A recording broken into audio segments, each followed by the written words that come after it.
आज ज्वाला जी के साथ देरियां के पास मूल क्षेत्र में सिद्धि विनायक गौशाला, गौ सदन, मूल, ये इनके ऑफिस वगैरह है, कार्यालय वगैरह। आपको इसमें भी यहाँ के संस्थापक, गौशाला के संस्थापक सुनील जी से मैं थोड़ी देर में बात करवाने वाला हूँ।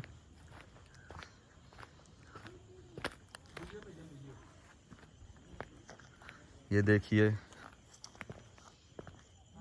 कुछ साल पहले यहाँ पर आया था मैं, तो बहुत ही यहाँ पर खेत वगैरह नहीं थे। अब इन्होंने खेत वगैरह भी बनाए हैं, बोर भी अपना करवाया है गाय के चारे के लिए।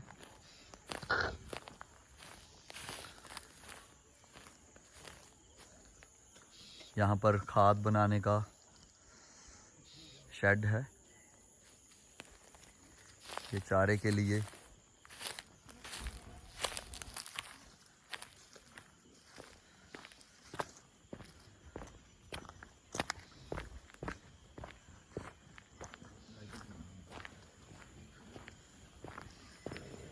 ये देखिए, काफ़ी अच्छी व्यवस्था की गई है यहाँ पर।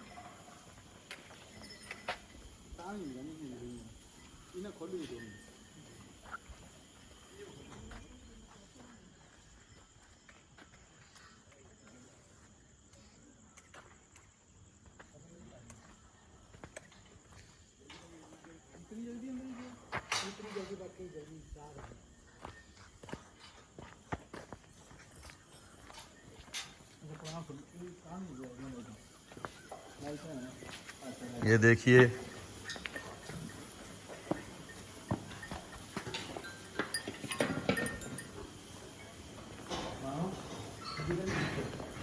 ये हमारे गौशाला के संस्थापक सुनील शर्मा जी।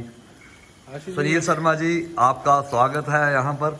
आशु जी नमस्कार, और आपका स्वागत है।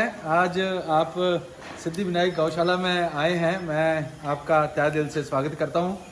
सुनील जी, धन्यवाद आपका जी। आपको यहाँ पर आपके घर है, जैसे कि मेरे को जानकारी है, आम्ब जी जी, जिला उन्ना में। जी जी। तो आप इतनी दूर से यहाँ पर कैसे पहुँचे और कैसे आपको ये प्रेरणा मिली गौशाला बनाने के लिए? क्या कारण है? क्योंकि आपका कंप्यूटर लाइन, रेस्टोरेंट लाइन, आप किसी और लाइन में थे। जी जी। यहाँ पर कैसे आपने ये किया कि गौशाला? मंडियाल जी, ये एक भगवान की कोई देन है, जो हमें गौ माता की सेवा का हमें मौका मिला है आज। और 2015-16 में हम लोग एक रेस्टोरेंट ढलियारा में चला रहे थे, और 2015-16 में सुप्रीम कोर्ट के कुछ निर्देश आए थे कि ये जो गौवंश है सड़कों पे, ये गौशाला में रखा जाए और गौशालाएं बनाई जाए। तो इमीडिएट उस वक्त की जो सरकार थी, भूतपूर्व सरकार थी, उसने फटाफट से शेड बनाए और बना के रख दिए।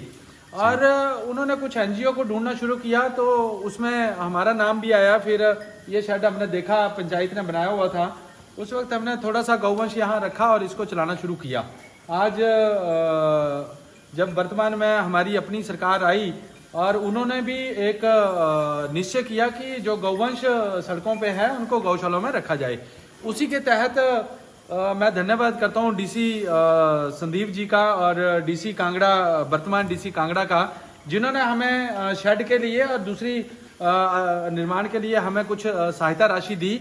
और हमने भी कोशिश की कि सड़कों से गौवंश को उठाया जाए। माननीय मुख्यमंत्री जी का जो सपना है उसको पूरा करने के लिए हमने भी एक प्रण लिया कि हम लोग जितना भी गौवंश हम लोग रख पाए। पहले हमारे पास 40 थे, और हमने इमीडिएट 2018 में जब सरकार बनी तो हमने भी गौवंश जो है सड़कों से उठाना शुरू किया, और हमने 50 और गौवंश को यहाँ बढ़ाया और एक शेड नया बनाया और 50 गौवंश और रखा, और आज हमारे पास संख्या लगभग 90 के करीब है। और माननीय मुख्यमंत्री जी का सपना है कि जो सड़कों पे गौवंश है वो जल्दी से जल्दी गौशालों में पहुंचे। और ये आज की जो सिनेरियो है उसकी ज़रूरत भी है कि किसानों का बहुत सारा नुकसान इस गौवंश की वजह से हो रहा है। वो नुकसान ना हो और गौवंश जो है वो गौशाला में बंधे। तो इसलिए हम लोग आज इस सेवा से जुड़े हैं और ये माता रानी का और भगवान का आशीर्वाद है कि आज गौ माता की सेवा में हम सब लोग लगे हैं। धन्यवाद। अभी बताएंगे आगे थोड़ा। जी, ये जो शेड है इसमें लगभग हमारे पास 60-70 के करीब गौ ही बंधा है, फीमेल। हाँ जी। जो वो हैं वो बंधे हुए हैं और इसमें से हमारे पास जहां मैं खड़ा हूं, हाँ जी। इससे इस तरफ को देशी गौवंश, जिसको भारतीय गौवंश हम लोग बोलते हैं, हाँ ये जी। भारतीय गौवंश की नस्ल है, जो मिक्स ब्रीड हम लोग बोल सकते हैं। हाँ जी। इसमें उस साइड को भी हम देखें तो वो जो वाइट वाली एक गाय है और उसके साथ सहीवाल का एक हमारे पास बछड़ा है। हाँ जो देसी सहीवाल, हम लोग इस बछड़े का पालन पोषण कर रहे हैं और इसको बड़ा कर रहे हैं, जिससे कि हम लोग आने वाले समय में हाँ जी। जो हमारा भारतीय गौवंश ब्रीड है उसका वो कर सकें हम लोग। ठीक है। और हमारे पास ये छोटी छोटी बच्चियां हैं जो सड़क पे हुई थी। हाँ जी। आज मेरे पास एक मुझे याद आई डीसी साहब संदीप जी की। ये एक छोटी सी बच्चिया है और हाँ जी। बाथू पुल के ऊपर, कांगड़ा जाते हुए बाथू पुल के ऊपर पहले दिन इसकी माँ ने इसको जन्म दिया था और डीसी संदीप ने इसको देखा वहाँ। हाँ जी। और उनका इमीडिएट मेरे को फोन आया कि शर्मा जी, मैं एक गाय वहाँ पे मतलब उसने बच्चे को जन्म दिया और वहाँ पे पड़ी है, तो मैं आपकी गौशाला में भेज रहा हूँ। तो ये पहले दिन मेरे पास आई थी, मानव इसका नाम रखा हमने। हाँ जी। और ये बहुत सुंदर और बहुत अच्छी बछड़ी है और आज हमारे पास ये बछड़ी संदीप जी की वजह से सड़क से उठ के यहाँ आई है। इसकी माँ तो जिंदा नहीं है आज, वो बीमार हो गई थी और किसी कारण उसका देहांत हो गया था इसकी माँ का, और हमने इसका पालन पोषण हम लोग कर रहे हैं। ठीक है सुनील जी। तो इसी तरह से हम लोग देशी जो गौवंश, भारतीय गौवंश की जो ब्रीड है, हाँ जी, उसका भी नेक्स्ट मतलब हम लोग सोच रहे हैं कि इसकी प्रोडक्शन की जाए और हाँ भारतीय गौवंश हम लोग रखें और गौमूत्र और जो देसी गोबर और गौमूत्र से जो प्रोडक्ट्स हैं वो बनाए जाएं। ठीक है जी। इसी तरह से हम लोग एक यहाँ एग्रीकल्चर की कुछ ट्रेनिंग्स भी चला रहे हैं। ये अच्छा।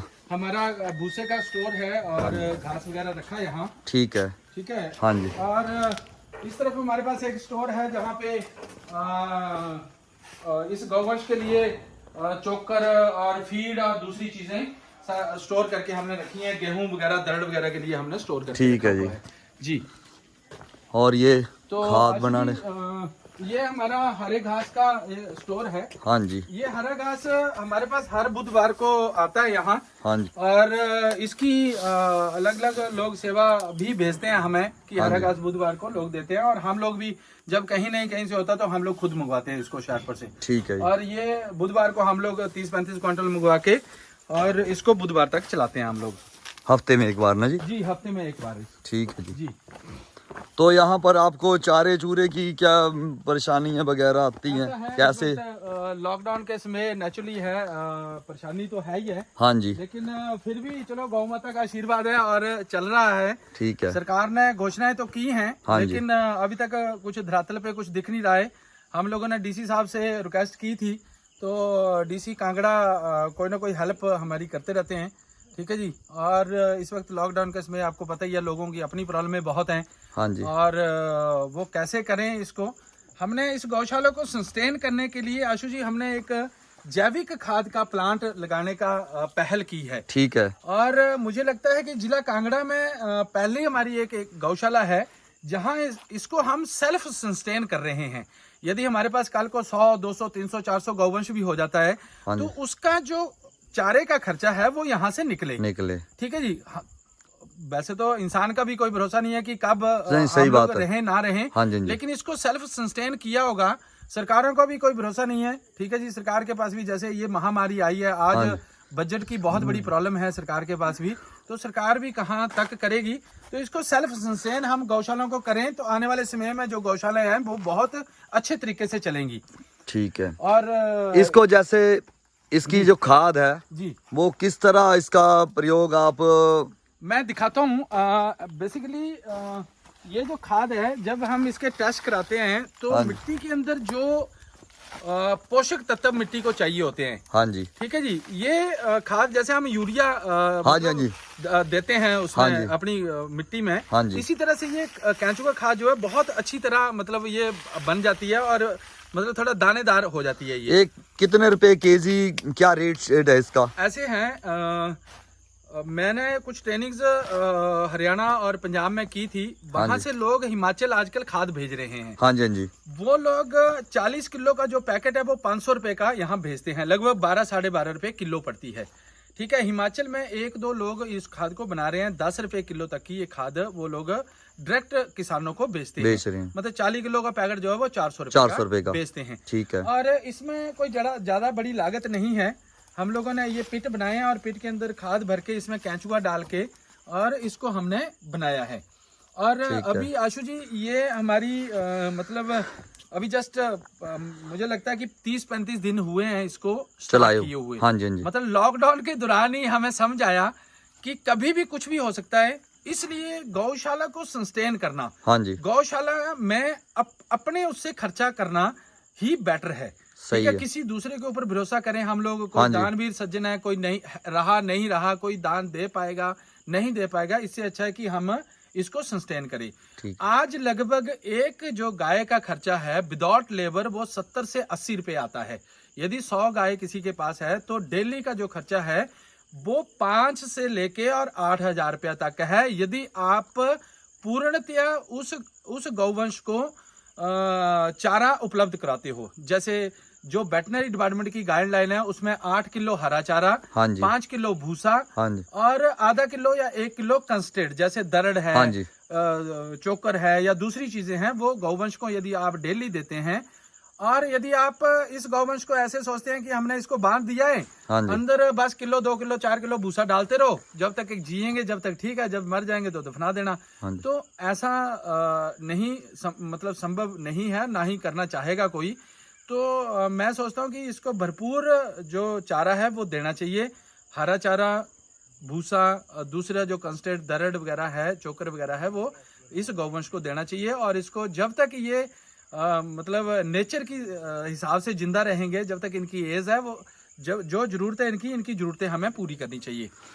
इस जैसे कि ये खाद है, मेरे को जानकारी है जी, इस खाद से हमारी जमीन में उर्वर क्षमता जो है पूरी जिंदगी कोई दिक्कत नहीं आएगी। जैसे बनी रहती यूरिया वगैरह और अन्य खादों से है वो बंजर बन जाती कुछ समय के बाद। ऐसा है, हाँ जी, जब से यूरिया आया है, हाँ जी, तब से देश के अंदर, प्रदेश के अंदर बीमारियां जो हैं वो बढ़ी हैं। हाँ जी, ठीक है जी। और हम लोगों ने पशु रखने छोड़ दिए, गाय रखने छोड़ दी, भैंस रखनी छोड़ दी, या दूसरे जानवर रखने छोड़ दिए, पहले भेड़ पालन और दूसरी। हाँ जी, सरकार भी इसके ऊपर बहुत जोर दे रही है कि लोग इन चीजों को दोबारा करें। हाँ जी, और हमारी जो जमीन है उसके उर्वर जो पोषक तत्व है वो बने रहें। हाँ जी, यूरिया डाल के हम लोग, जैसे हम यूरिया डालते हैं वो फसल तो एकदम से निकल आती है, लेकिन उसके साथ बीमारियां बहुत सारी निकलती हैं। ठीक है जी। आज जो एवरेज एज है वो 60 साल रह गई है। हाँ जी, पहले जो एज होती थी वो 100 साल, 120 साल, 25 साल होती थी, लेकिन आज एज कम होके 60 साल हो गई है। हमारी जो भूमि पहले 90% उपजाऊ भूमि थी, आज वो भूमि 40% उपजाऊ रह गई है। ठीक है, 40% भूमि के ऊपर ही हम खेती कर सकते हैं, बाकी जो भूमि वो बंजर पड़ी हुई है।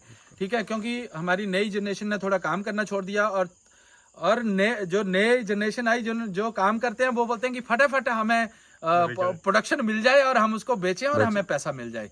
ठीक है, तो ये जो खाद है इससे एक तो बीमारियां कम होंगी, और हमारी जो मिट्टी है, हमारी जो मृदा है, जैसे हमें पोषक तत्व चाहिए होते हैं हमारे शरीर को, वैसे इस मिट्टी को पोषक तत्व की जरूरत होती है जो परमानेंट इसमें बने रहें।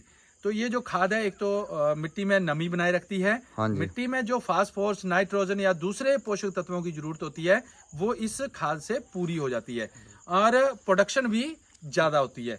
और जो प्रोडक्शन ज्यादा होती है उसका जो आर्थिक मूल्य है वो भी बढ़ता है। ठीक है जी। अभी हम लोग देख रहे थे पीछे कुछ लोगों ने जैविक उत्पाद बनाने मतलब उगाने शुरू किए, तो धर्मशाला में स्टॉल लगा, हमारे सचिवालय शिमला के बाहर स्टॉल लगा, और वो जो सब्जियां थी वो एकदम से बिकने शुरू होगी, क्योंकि हम लोग कहीं ना कहीं धीरे धीरे हम लोग हेल्थ कॉन्शियस हो रहे हैं। जैसे ये महामारी आज आई है, ठीक है, चाइना से आई है या कहीं से भी आई है, तो उसका जो मेन कारण रहा है वो बनी बनाई चीजें खरीदना और बनाना और खाना, ठीक है, जिससे कि हमारे शरीर, हमारी जो एज वो है वो कम हो रही है, ठीक है जी, हाँ जी। और बीमारियां ज्यादा बढ़ रही है। अभी मैं ज्यादा ना बोलते हुए, जी। क्योंकि वीडियो में उतना सही बात करूंगा आपसे शॉर्टकट में ही, आप कोई संदेश देना चाहेंगे? जी, पहले तो इस महामारी के दौर में सभी मेरे प्रदेशवासियों के लिए एक संदेश है कि जिस तरह से ये महामारी आज बढ़ रही है, हिमाचल में 1 महीना पहले एक केस रह गया था, आज लगभग 220 के करीब केसेस आ गए हैं। और मैं प्रदेशवासियों से अपील करना चाहूँगा कि जो माननीय मुख्यमंत्री जी और माननीय प्रधानमंत्री जी ने जो हमें पालना करने के लिए आदेश दिए हैं, उसकी पालना करें। हम लोग डिस्टेंस बना के रखें और समय समय पर जब भी हम कहीं मिलें या कहीं हाथ लगाएं तो अपने हाथ धो के रखें, अपने मास्क लगाएं और हम लोग देसी जो चीज़ें हैं उनका कहीं ना कहीं यूज़ करें और अपने इम्यून जो सिस्टम है उसको ठीक रखें। मतलब जो यूरिया वाली चीज़ें हैं उसको ना खाएं। हाँ जी। अपनी देसी चीज़ें उगाएं, देसी चीज़ें खाएं और अपना स्वास्थ्य ठीक रखें। धन्यवाद सुनील जी, बहुत बहुत धन्यवाद आपका समय देने के लिए। धन्यवाद आशु जी, बहुत बहुत धन्यवाद। जय श्री राम। जय श्री राम जी।